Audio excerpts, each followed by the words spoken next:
تب انہیں بہت خطرناک ہار کا سامنا کرنا پڑا، اور ہمارا بھارت دیش ہمیشہ ان جانور اور ظالم قسم کے لوگوں سے محفوظ رہا۔ لیکن دوستو، اب سوال یہ ہے کہ آخر منگول کبھی ہمارے بھارت دیش کو جیت کیوں نہیں پائے؟ آخر وہ کون انسان تھا کہ جو پوری دنیا میں تباہی مچانے والی منگول فوج اور ہمارے دیش بھارت کے بیچ میں ایک دیوار بن کر کھڑا ہو گیا تھا، اور منگول لاکھ کوششوں کے باوجود بھی کبھی اس انسان کو اپنے راستے سے نہیں ہٹا پائے تھے؟ تو دوستو، میں بات کر رہا ہوں 1296 عیسوی میں دہلی سلطنت کے تخت پر بیٹھنے والے سلطان کی، جنہیں آج دنیا سلطان علاء الدین خلجی کے نام سے جانتی ہے۔ دوستو، ویسے تو منگولوں نے علاء الدین خلجی کے دور سے پہلے ہی ہمارے ہندوستان پر حملے کرنا شروع کر دیے تھے، اور ان کے یہ حملے علاء الدین خلجی کے دور کے بعد بھی جاری رہے تھے۔ لیکن منگولوں کے ان سارے حملوں میں سے جو مین حملے تھے، یعنی خطرناک حملے، کہ جن حملوں کو منگولوں نے پوری طاقت کے ساتھ اور بڑی فوج کے ساتھ کیا تھا،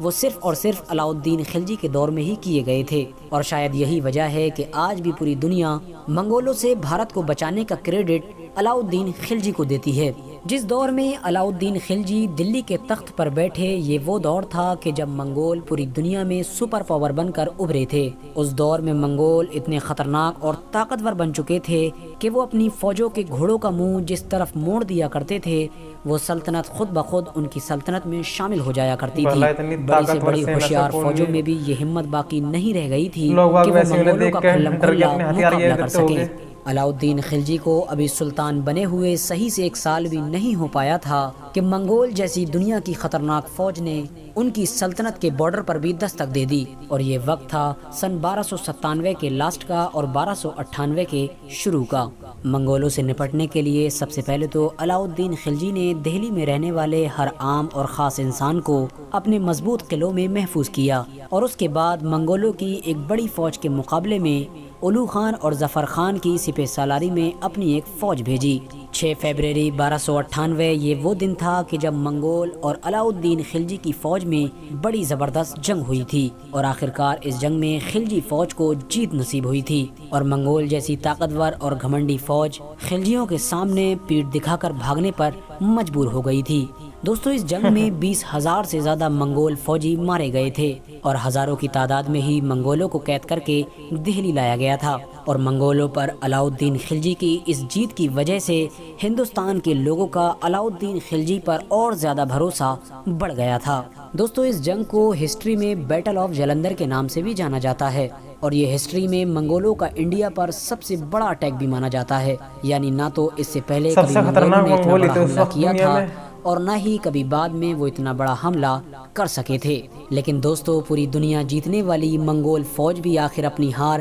کیسے برداشت کر سکتی تھی؟ اس نے جنگ ہارنے کے بعد فوراً دوبارہ تیاری شروع کر دی، اور 1 سال سے پہلے ہی یعنی کچھ مہینوں کے اندر ہی 1298 کے لاسٹ میں ہی وہ اپنی ایک بڑی فوج لے کر پھر سے خلجیوں پر اٹیک کرنے کے لیے ہندوستان دوڑے چلے آئے۔ اس بار بھی علاء الدین خلجی نے اپنے سب سے ہوشیار اور پسندیدہ سپہ سالار یعنی ظفر خان کو ایک فوج لے کر منگولوں کے مقابلے کے لیے بھیجا، اور ظفر خان نے اس بار بھی علاء الدین خلجی کے بھروسے کو قائم رکھا۔ ظفر خان نے اس جنگ میں نہ صرف منگولوں کو بھاگنے پر مجبور کیا، بلکہ منگول فوج کے ہزاروں فوجی مارے گئے، اور ہزاروں پچھلی بار کی طرح ہی قید بھی کیے گئے۔ لیکن شاید گھمنڈی اور طاقتور منگول فوج نے بھی یہ سوچ رکھا تھا کہ وہ ہندوستان کو جیتے بغیر چین سے نہیں بیٹھے گی، اور شاید یہی وجہ تھی کہ وہ دوسری جنگ ہارنے کے بعد بھی صرف کچھ ہی مہینے کے اندر یعنی 1 سال سے بھی پہلے تیسرا اٹیک کرنے کے لیے ہندوستان میں گھستے چلے آئے۔ لیکن اس بار علاء الدین خلجی کے لیے حالات شاید اتنے اچھے نہیں تھے،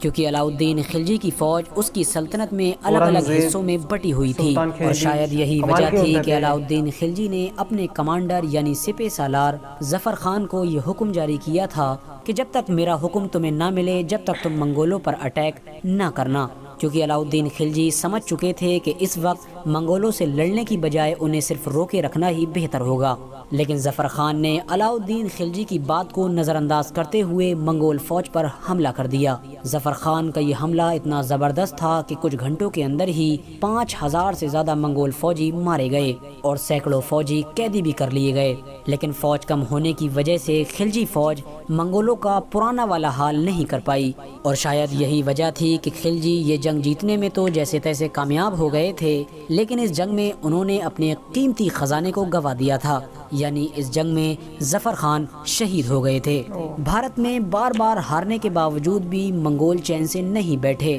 3 بار لگاتار خلجی سے ہارنے کے باوجود بھی 1303 میں انہوں نے چوتھی بار اٹیک کیا، اور کہا جاتا ہے کہ اس بار تو منگول فوج نے بڑی چالاکی سے کام لیا اور بھارت کے اندرونی راستوں سے ہوتے ہوئے دہلی تک جا پہنچے، لیکن دہلی تک پہنچ جانے کے باوجود بھی منگول کامیاب نہ ہو سکے، اور آخرکار منگولوں کو ایک بار پھر علاؤالدین خلجی کے سامنے گھٹنے ٹیکنے پر مجبور ہونا پڑا تھا۔ اس کے بعد 1305 میں خلجی سلطنت پر منگولوں کی طرف سے 5واں اٹیک کیا گیا۔ خلجی نے اس بار بھی بڑی زبردست تیاری کر رکھی تھی۔ ایک بار پھر خلجی اور منگولوں کے بیچ امروہہ میں ایک بڑی زبردست جنگ لڑی گئی، اور اس جنگ میں بھی ہمیشہ کی طرح منگولوں کو ہار کا سامنا ہی کرنا پڑا۔ یعنی کل ملا کر ہم یہ کہہ سکتے ہیں کہ علاؤالدین خلجی کے دور میں منگولوں نے ہندوستان پر قبضہ کرنے کی بھرپور کوشش کی تھی، لیکن وہ ہر بار ہی ناکام ہوئے تھے۔ یعنی ہمارے بھارت دیش کو منگولوں سے ہمیشہ محفوظ رکھنے کا کریڈٹ صرف اور صرف سلطان علاؤالدین خلجی کو ہی جاتا ہے، مگر افسوس آج کے دور میں کچھ فرضی کہانی اور موویز کے ذریعے سے اس بہادر اور ہوشیار اور عظیم الشان سلطان کو ایک عیاش اور قاتل بادشاہ کے طور پر دکھانے کی کوشش کی جاتی ہے، اور بدقسمتی سے کچھ لوگ ان لوگوں کے بہکاوے میں بھی آ جاتے ہیں۔ ایسے لوگوں سے میری ریکویسٹ ہے کہ وہ لوگ موویز کی بجائے ہسٹری کی پرانی سے پرانی بکس پڑھنے کی کوشش کریں۔ فی الحال دوستو، آج کی اپنی ویڈیو کو ہم یہیں پر ختم کرتے ہیں۔ ویڈیو پسند آنے پر نہ صرف ویڈیو کو لائک کریں بلکہ اپنے فرینڈز کے ساتھ بھی ضرور شیئر کریں، اور اسی طرح واقعی دوستو جو مسلمانوں نے کیا ہے نا اس دیش کے لیے، اسے شاید ہی کوئی کٹر اپنی زبان سے بتا پائے، کیونکہ مسلمانوں نے بہت کچھ کیا اس دیش کے لیے، اپنی قربانیاں دی ہے، بہت سے لوگ شہید ہوئے ہیں۔ جو مسلم راجا تھے پہلے، انہوں نے دیش کے لیے بہت کچھ کیا ہے، جیسے سلطان علاؤالدین خلجی، بتاؤ منگول کو پورے بھارت میں کبھی انہوں نے گھسنے تک نہیں دیا، کئی بار انہیں ہرایا ہے،